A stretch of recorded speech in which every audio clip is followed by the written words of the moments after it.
university research around the use of social media and press in relation to activism and how it impacts the narrative now and in the future.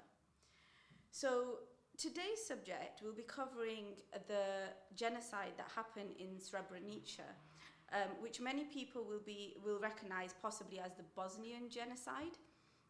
And here I'm here with Kim Saqique, who's an associate professor and head of community and criminal justice at De Montfort University, and also the chair of Remembering Srebrenica, East Midlands Regional Board, I believe. Yes, welcome, Kim. Thank you. So from my understanding, the genocide happened in many of our lifetimes, yes, mine including. So I want to transport the listeners to 1995. But before I go there, I just need to let the listeners know some of this will be hard to listen to. It's not the easiest story to listen to, and I do need to point that out. So a little bit of a warning here, you know, some of this will be difficult. And if you do find it difficult, by all means, you know, reach out to some organizations if you need to in order to get support if necessary. So from my understanding, it happened in 1995, 26 years ago. At the time, I was 10 years old, so I'm giving away my age at the moment. I'd say at the time, my parents probably sheltered me from it a little bit, being 10. My experience of it, my very little experience of it at the time, was the fact that there was a Bosnian family who were Muslim that came to the school, and we had the children join us in the class, and we weren't sure why they came. They couldn't speak English at the time, so we were finding ways to communicate with them.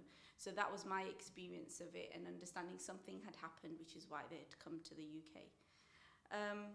So that's a lot. I've done a lot of talking here, so I'm going to hand it over to you. So a little bit about, it'd be really good for the listeners to understand what happened. So fill us in. Okay, so I suppose for me it's really important that listeners understand that it wasn't just this kind of one-off event in 1995, that actually it was part of something much bigger and that had gone on much longer.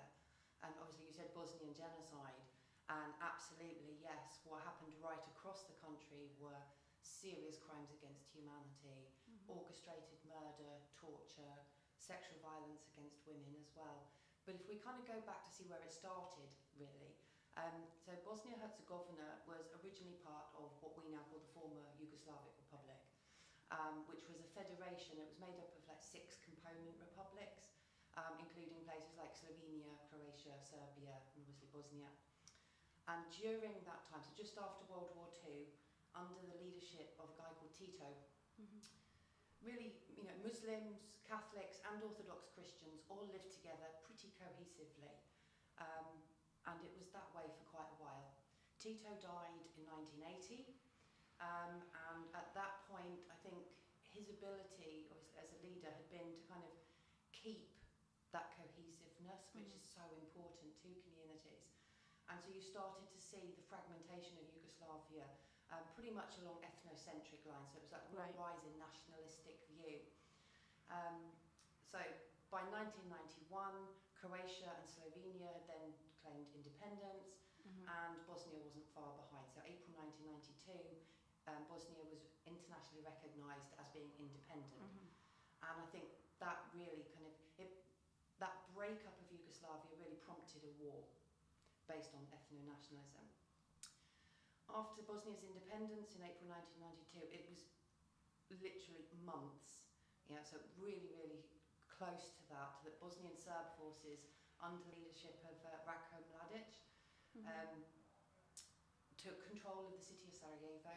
So actually the capital of Bosnia is under siege for actually one of the longest sieges in history, so 1,425 days, like almost 4 years. And people there were under constant shelling and sniper fire. So up in the mountains particularly were hidden Bosnian Serb snipers. So even things like going to get a loaf of bread or milk, you know, all those supplies were starting to dwindle, but taking your life in your own hands to make that dash for food and water. That's so interesting you should say that, because recently, not too long ago, I travelled out to a refugee camp in Palestine, and we were told the same thing in terms of going out to get provisions, that there is a chance. So that's really interesting. And you saying that, I can actually feel that, because I was walking through the actual refugee camp, and I was told that there could be a sniper on my back. That's just actually given me goosebumps hearing that. Yeah, that's quite often when we look at these things, they are very similarly structured, you know, from the Holocaust. Actually, what happened in Bosnia used those kind of Nazi structures in terms of the language that was used to initiate the kind of hatred and discrimination and the breakup of society, but also the means to commit genocide. So it was early 1993 that Bosnian Serb forces actually attacked the Srpska area in eastern Bosnia. Right. So actually at that point, many Bosnian Muslims, called Bošnjaks, fled the Srpska region and headed to Srebrenica and Žepa enclaves. And these were areas that had been established by that point by the UN as safe areas. Yes, so I've read that, and then you see reports that suddenly hold the UN into account because of what happened in Srebrenica afterwards. Yeah. Oh, absolutely. I mean, one of the things with the UN peacekeepers is that they cannot fire unless they're fired on. Right, yes, so of course. As peacekeepers, you know, I mean, obviously we could get quite political here, but it's very difficult to be somebody who is a peacekeeper who's not allowed to fire on anyone. So in those safe areas, I think that really became the target for Bosnian Serb forces, that they thought, you know, as part of this, what was initially deemed to be ethnic cleansing, so actually moving Muslims out of areas to create a greater Serbia, which is what they were really looking for, an ethnically Serb area of their own. So this became that kind of strategic focus point to commit genocide. Right. So Bosnian Muslims across the country in towns, and I think this is the important thing, you know, we talk about the Srebrenica genocide, and that's the only one that has been legally defined as a genocide. So I think that has been a particular issue about how we define what is a genocide and what isn't. But if we look at areas across the whole of Bosnia, places like Visegrad, Prijedor, Foča, Gorazde and Srebrenica were actually subjected to forcible deportations. Right. People put into what the Serbs would have called deportation camps, but were actually quite often death camps. And you know, murder, sexual violence towards women was commonplace. But obviously, as I said, what happened in Srebrenica itself was deemed to be a genocide after the event. Yeah. So I've noticed that they've actually recently deemed it to be a genocide, and in The Hague as well, they have said that it is, and they're holding people to account. But I know that as well, that COVID has actually put a bit of a delay on some people being held account. Is there any little bit more that you can talk about? Has anyone been held to account for what happened? The biggest one recently was Ratko Mladic. So he was originally convicted, and then recently in The Hague, he had obviously appealed against his conviction and his sentence, and so that went back through The Hague a few weeks ago now. But his conviction stands, and he has now been given his sentence. And right. Actually will serve it here in the UK. Oh, okay. So that's interesting. Nations that have signed up to be able to take committers of genocide and war crimes into their prisons, so we are one of those. So he will be serving his sentence in a prison here. Right, okay, that's really interesting. So, from my understanding, some of the Bosnian population are still not happy with the way it's been recognised as a genocide. Because although it's been recognised as a genocide, there is these nuances of it not being, even in sort of political hemispheres. And that, I can imagine, brings a lot of trauma to those who are victims. I mean, reading a lot about it recently, I found that there's a lot of people still looking for their family, or finding, I'm not even going to say their full bodies, parts of their bodies, to then be able to say this person has now passed on and we can put closure on there. Yeah. So is that right? So although you're saying to me that it's been recognised as a genocide, there are still nuances. Can you explain a little bit more why? Yeah, so we talk obviously, like we're saying, the Bosnian genocide. I prefer that term because for me, what happened across the whole of the country fits the legal definition of a genocide. But as I said, the only one that has been legally defined was what happened in Srebrenica. Right. And that was the systematic, orchestrated executions Mm-hmm. of over 8,000 Bosnian men and boys, and deportation of tens of thousands of Bosniak women. Mm-hmm. I think what's really important to know about that is how quickly things turn. So as I was saying, people had fled to Srebrenica and Žepa as safe areas, and it was literally in the matter of days. So 2nd of July, attacks on those Srebrenica and Žepa, as those enclaves, began, and it continued pretty much till about the 11th of July, and then actually Ratko Mladic went in and said, on a Serb national day, on one of their holidays, he was giving Srebrenica to the Bosnian Serb people. Right. And so, you can imagine somewhere where you have lived in harmony Mm-hmm. with, Bosnian Serbs, Bosnian Croats, for your entire life, suddenly, and this in particular as a genocide was quite rapid. They came in, the UN peacekeepers couldn't really do a lot. There were lots of political issues around which forms were used and whether they were submitted on time to the right people and all of those kinds of things. But this was mass execution. About 20,000 or so people had actually fled to Srebrenica and Žepa, and then moved on into Potocari, which is a small town just outside Srebrenica, and that's where, in an old battery factory, they'd made the UN base. Right. And so the UN Dutch bats, which is why the Netherlands has obviously been in the media recently about being called to account. Mm-hmm. They were the UN peacekeepers at the time in that area. So initially they opened the doors to the UN base and allowed people in. But by the time they got about 5,000 in, they claimed they were full, could not let anyone else in. So there were 20,000 people outside who weren't safe, who couldn't get in. The estimates are around 15,000 men and boys actually decided to flee through the woods on what's now termed the Death March. Mm-hmm. And it's a 63-mile walk, bearing in mind under sniper fire, shelling and things.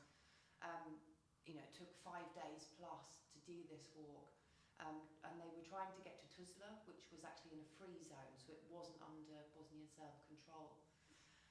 Many didn't make it. One of my very good friends, who is a genocide survivor, Hasan Hasanovic, he's curator and head of research at Srebrenica Memorial Centre in Potocari. He actually lost his twin and his father on that march. And as you were saying, lots of people still have family who were missing. Mm-hmm.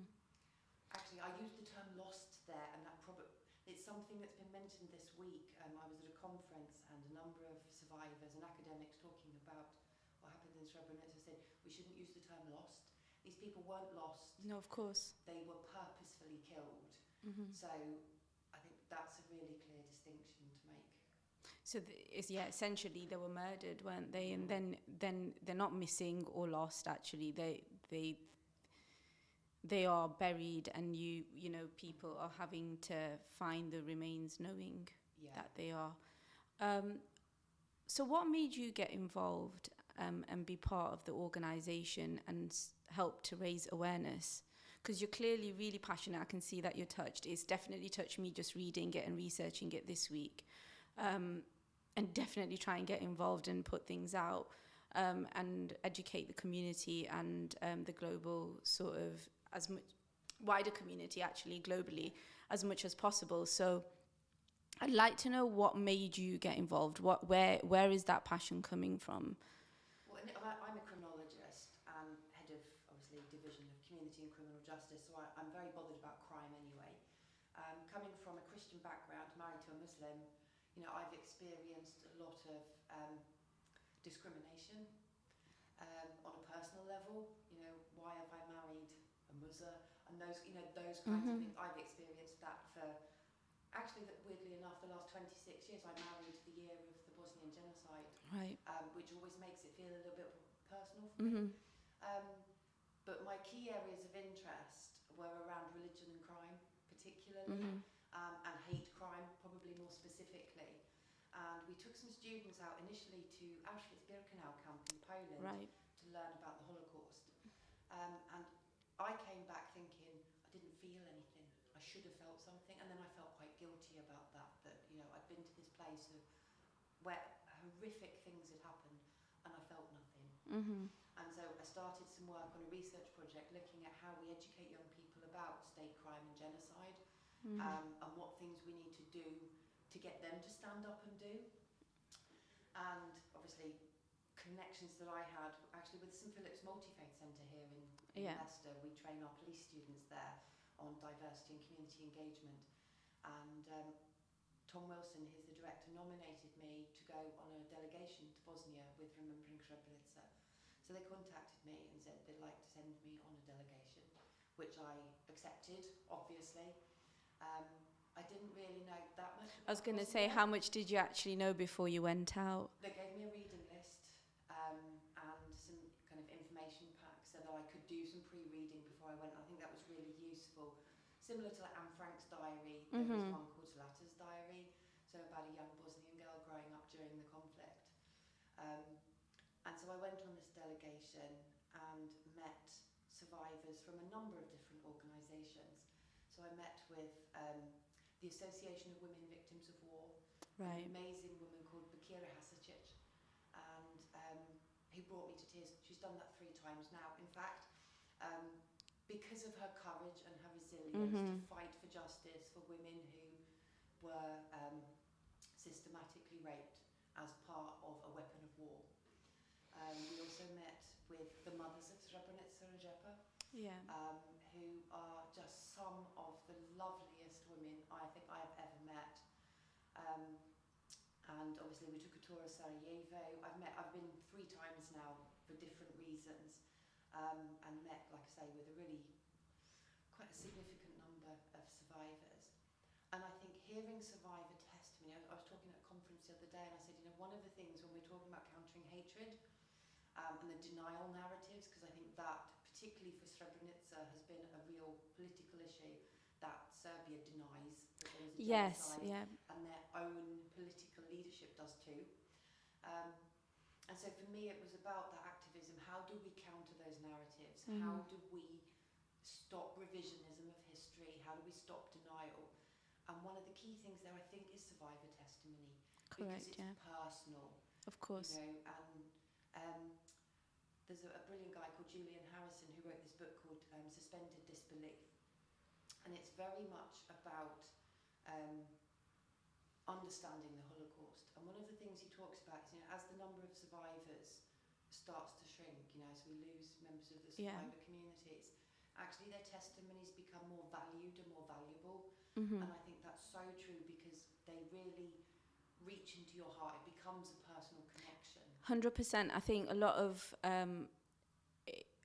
the things that I've read online in relation to the genocide has been the testimonies that actually do move you to tears, and the language used. And you've got to remember that there were families that lost their breadwinners. They lost their rocks essentially in that moment, and their whole lives were torn apart. And some of them let them go thinking that they were being sent to a place that they were going to be safe.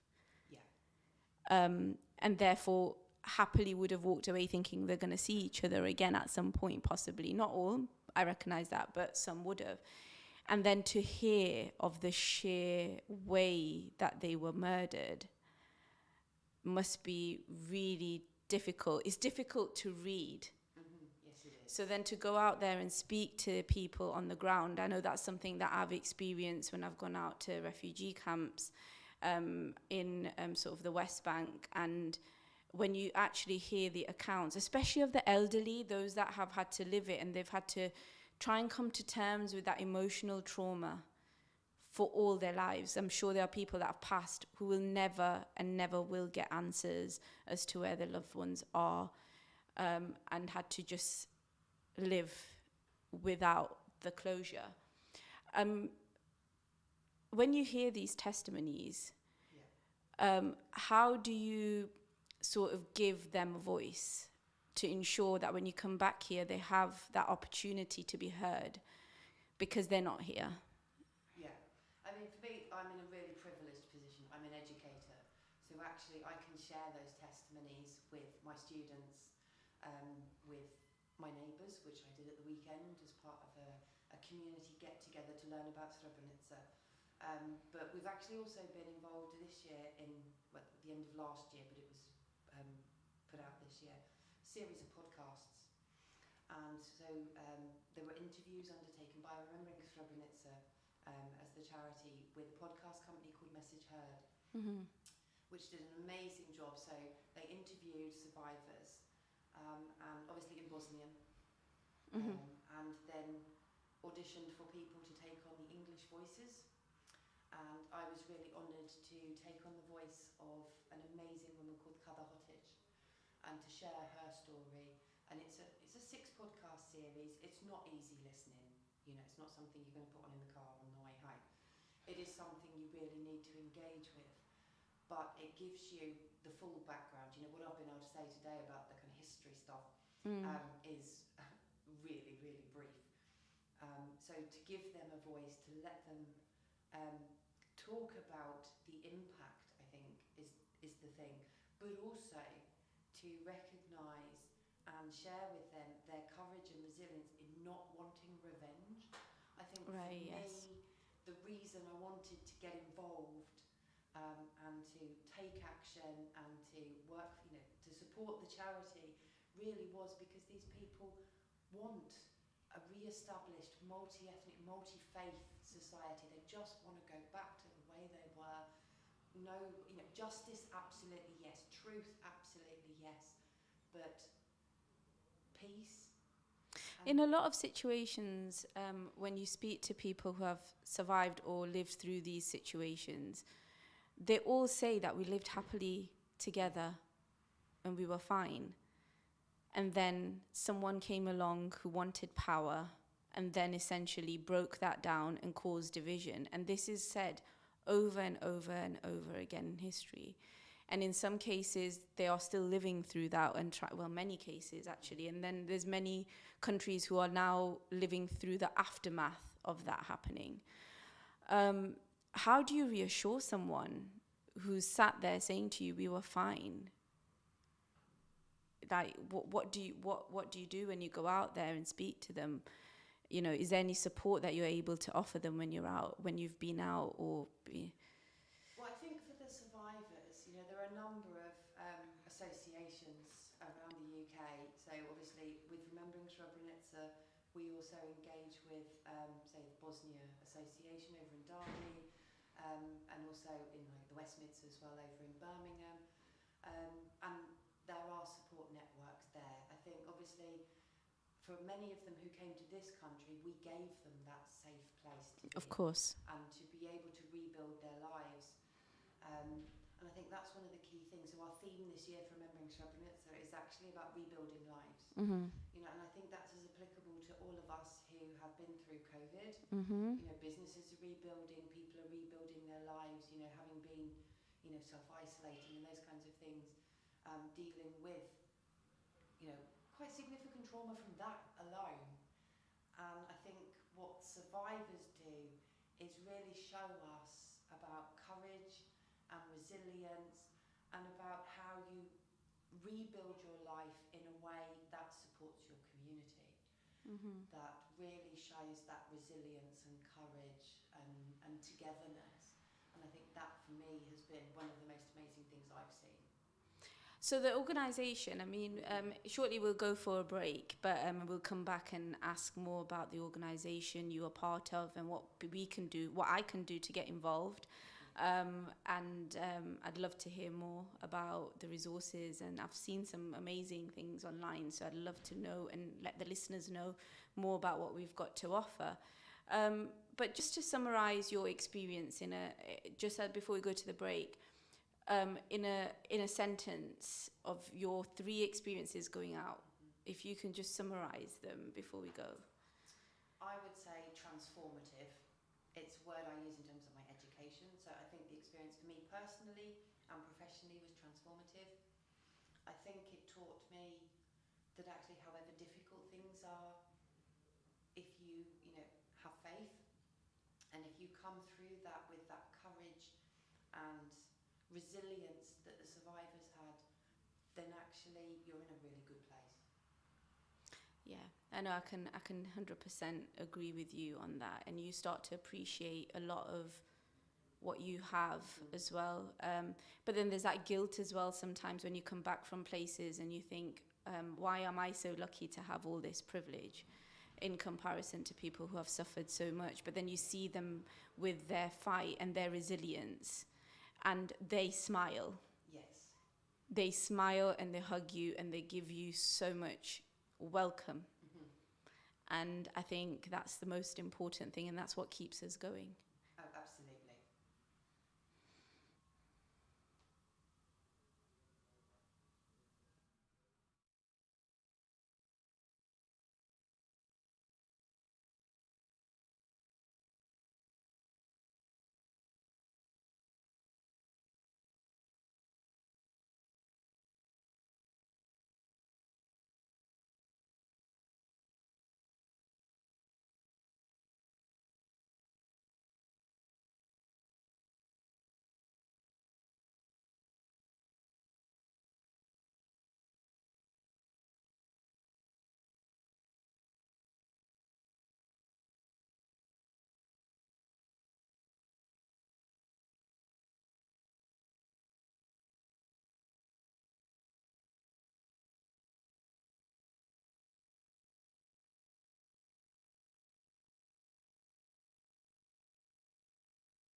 That's just skimming. I'm assuming you had many of these. Hello, it's Jeeda. You're back to my show, In Retrospect, on HAJ RADIO 87.9 FM. We're here with Kim, who's a professor and from De Montfort University. but also is part of an organization called Remembering Srebrenica, which is about the Bosnian genocide and what happened out there in 1995 and earlier, to be fair. So I'm just going to start this segment by reading out something that I found online, and it'd be great if you can actually explain a little bit more about what I'm reading. It is a recollection on one of the videos that I found online.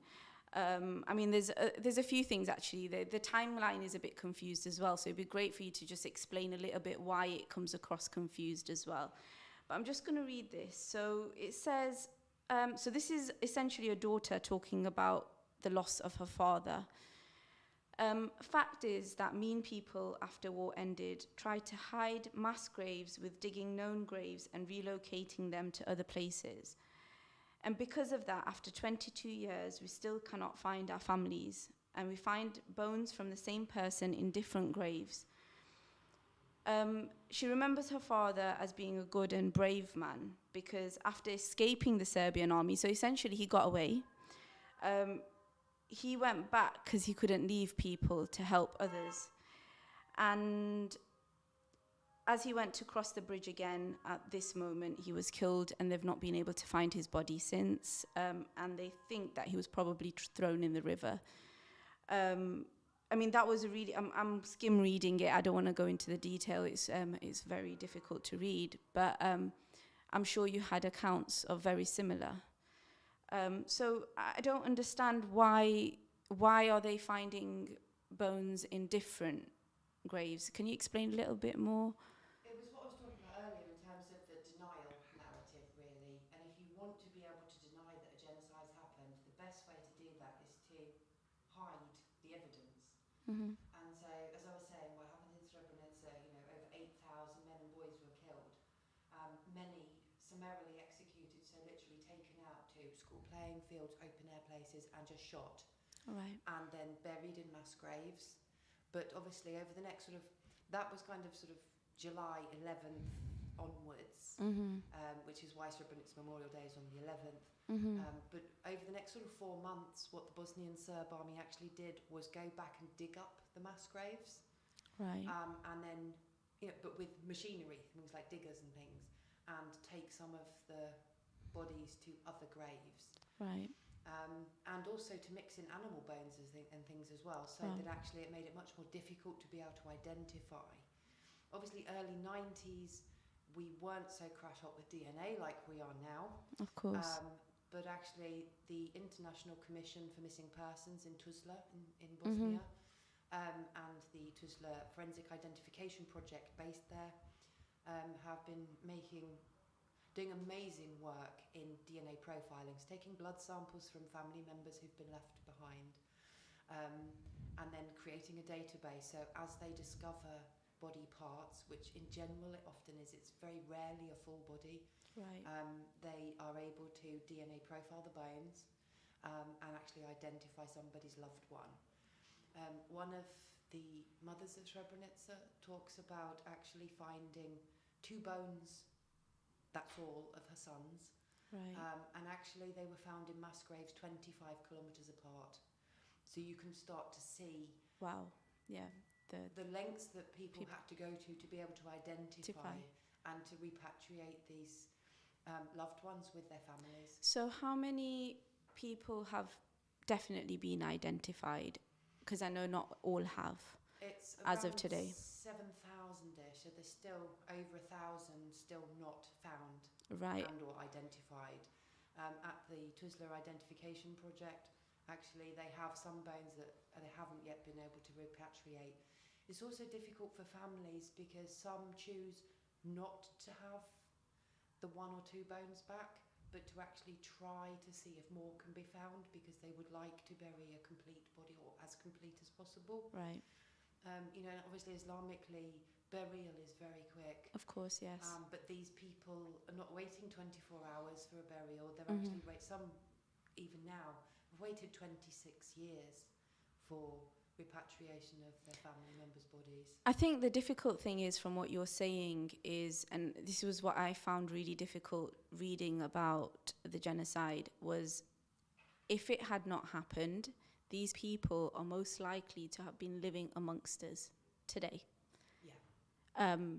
Sat doing similar to what we're doing. It is so real, it's so recent history.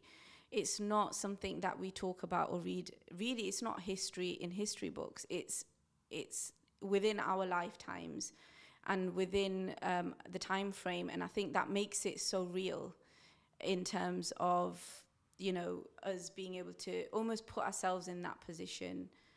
And like I said, you know, now it makes it very real when the young, at the time they were young boys, came into my classroom, and they couldn't speak English or anything at the time, but they were resilient, and now I understand where that resilience came from and what they came from. And actually, at a young age, you're very much sheltered from that, and maybe to a certain degree they were, because they were quite young and they probably did not realize. But I guess looking into their history, which is not their history, they probably still have family, and they can probably relate or put themselves into the shoes of other members of their family who are no longer here. And I'm sure there's many daughters, mothers who are out there, brothers, fathers who have lost their loved ones in trying to escape the situations that happened.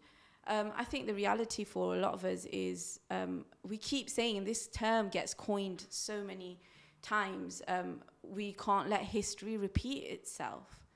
But yet we find ourselves in this situation over and over again. We find ourselves protesting over and over again. We find ourselves raising awareness and still trying to get things defined as what they are, which is what Remembering Srebrenica organization is. So can you tell us a little bit more about some of the events that we can take part of? I'm sure there's a lot going on next week with it being the 26th anniversary. And I've noticed that the website's got amazing resource, so I'm sure for different organizations, so for education, for the police. So is there a little bit more that you can talk about how they can use your website to actually educate, even from young to old, or even in your organizations? No, absolutely. So Remembering Srebrenica is a charity that has kind of three main focuses, really. The first is obviously remembering the victims and survivors across, obviously, Bosnia and Herzegovina. But most importantly, probably, is really to learn those lessons. You know, like you said, we shouldn't let history repeat itself. And after the Holocaust, we said never again. You know, after Rwanda, after Cambodia, we keep saying never again. And actually, it's almost a pointless phrase now, because never again doesn't really mean never again. And so learning those lessons from Srebrenica is so important, to look at how hatred can manifest itself, and how that can escalate so very quickly. So that's the second. And the third is really to pledge, and it's like you were saying about social activism, pledging to take action to build stronger, safer, more cohesive communities. And that for me is that social activist in me, is that bit for me is about moving people on to make change. I suppose in terms of events, this week is Srebrenica Memorial event culminating on Sunday. So we actually had an online national event yesterday, but you can actually catch that up on Facebook. So if you look up Remembering Srebrenica on Facebook, you'll be able to follow it there. There's a memorial event in Derby, actually tomorrow, at the Derby of Bosnia Association at 12 noon, which is a memorial service and laying of white flowers. Actually, you'll see I'm wearing a white flower today. And that actually stands, the white petals, there are 11 of them, which is the 11th of July representation.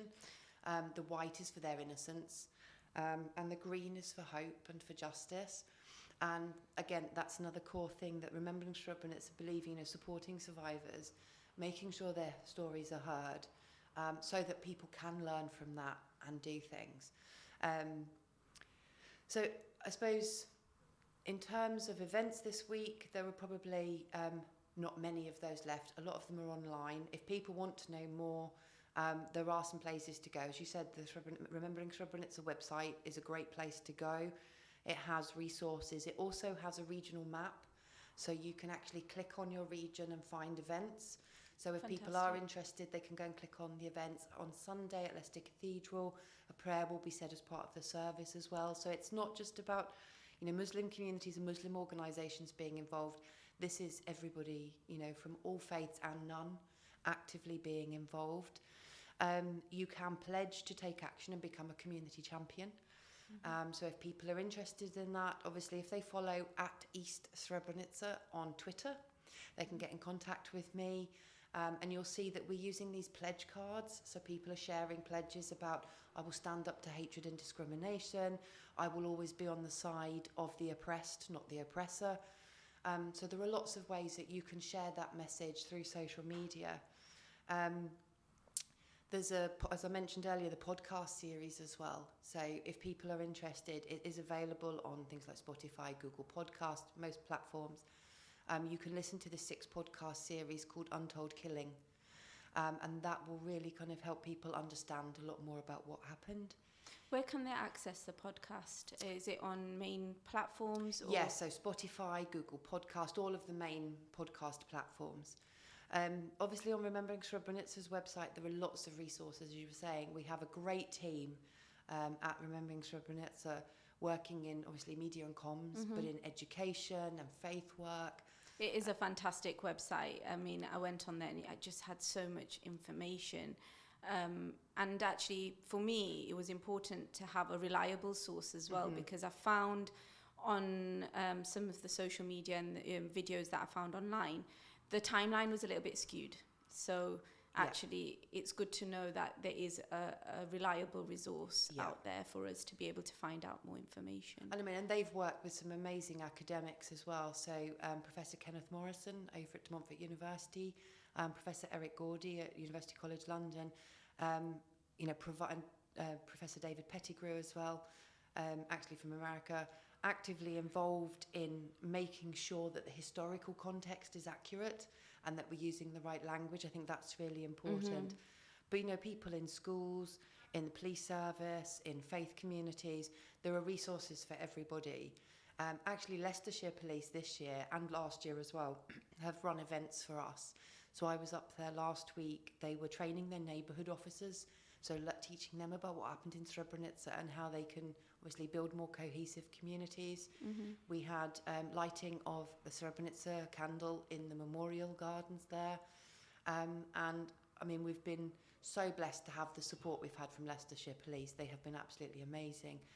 Working with the hate crime scrutiny panel. So I sit on the hate crime scrutiny panel, working with Isla Dixon, hate crime officer. So I will be joining that panel soon. Excellent. Oh, this is going to be wonderful. So we will be working together and we'll be seeing more of each other soon. So unfortunately, I can't make the next meeting, but I will be there in the future. So that's great. I look forward to working with you. Absolutely. And they are really proactive. Isla Dixon, the hate crime officer, has been an absolutely amazing support, and she's going to be joining the East Midlands Regional Board for Remembering Srebrenica. So I think we have a call. Just bear with me. Just from Samir in Dubai. Just put your headphones on, Kim. Hello, Samir.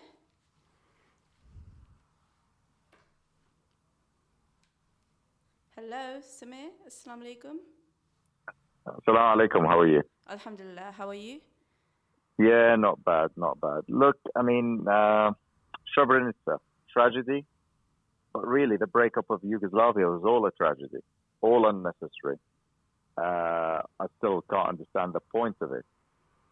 Essentially, it just seems to me it was neighbors, family members, all butchering each other for no reason whatsoever.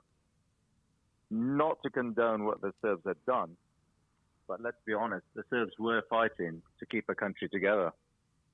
And I don't think as Muslims, even at university, as active as I was, raised money, got involved. Overnight, we were brought up and brainwashed by what I would call as Muslim nationalists who dislike people that we never really met. We didn't know what made them tick. And we were all blinded.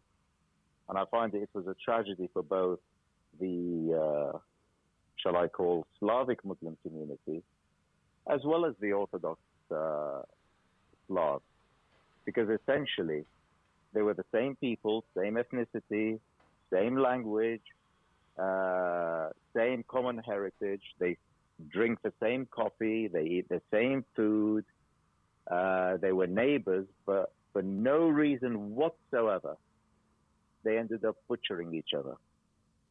And as I say, in face of Serb nationalism, the Muslim community decided that the best way to go was, rather than be inclusive and maybe try and keep Yugoslavia together, they decided that they wanted to instill their own Muslim nationalism.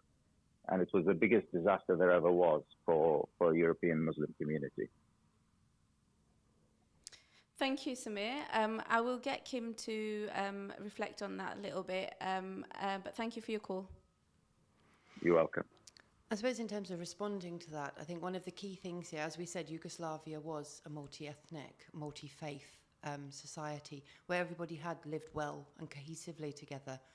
But actually what happened with the independence of each of the components, each of the republics within former Yugoslavia, yes, there was ethno-nationalism, but actually what happened in Srebrenica wasn't about Bosnian Serbs wanting a multi-faith, multi-ethnic society. It was about Bosnian Serb supremacy and, you know, a cleansing of other communities. So although Muslim majority were those who were targeted, Croats also suffered too as part of that conflict. And it was very much about setting up what we now call Republika Srpska. So actually that's translated means Greater Serbia.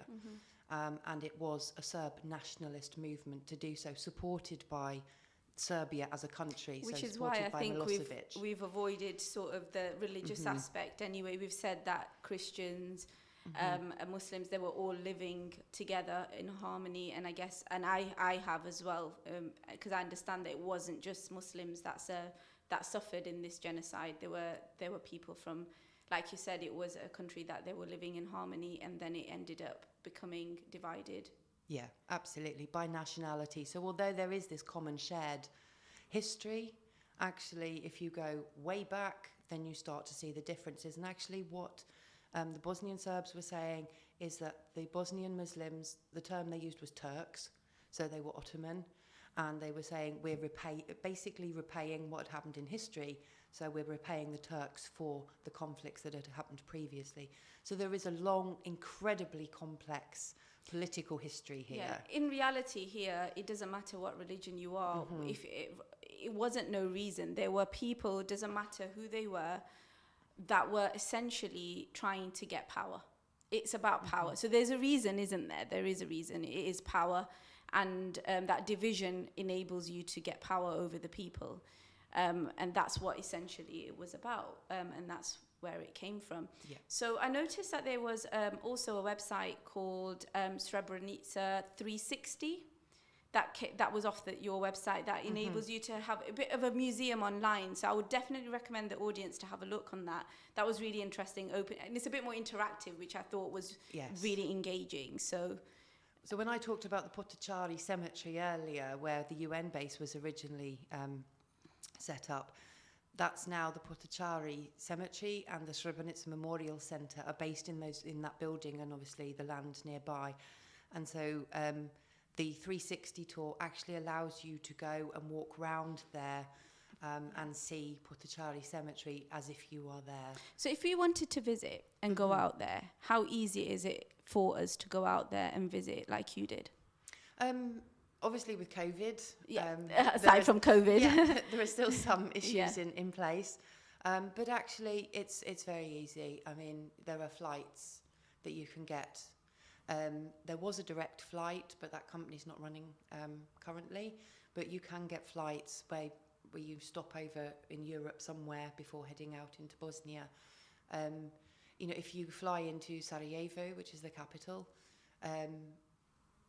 it's kind of like going from here to, say, up to Yorkshire if you're going to Srebrenica. So it's going up into more hilly, you know, beautiful countryside. But if you based yourself, and maybe did it as a multi-site trip, so you started off in Sarajevo, there are some places in Sarajevo, so the War Childhood Museum that you can visit as well. And that's fascinating because there are exhibits that people who were children during the Bosnian genocide have given to the museum, so you can see what childhood was like. Right. And of course, you know, it was 26 years ago, so still like within our lifetimes. Yeah, of course. So you can go, you know, start off places like that, go to Makali Market, and you'll actually see what they call the Sarajevo Rose. And it sounds beautiful, and it is and it isn't, because actually they're the markings of where shrapnel had hit the ground.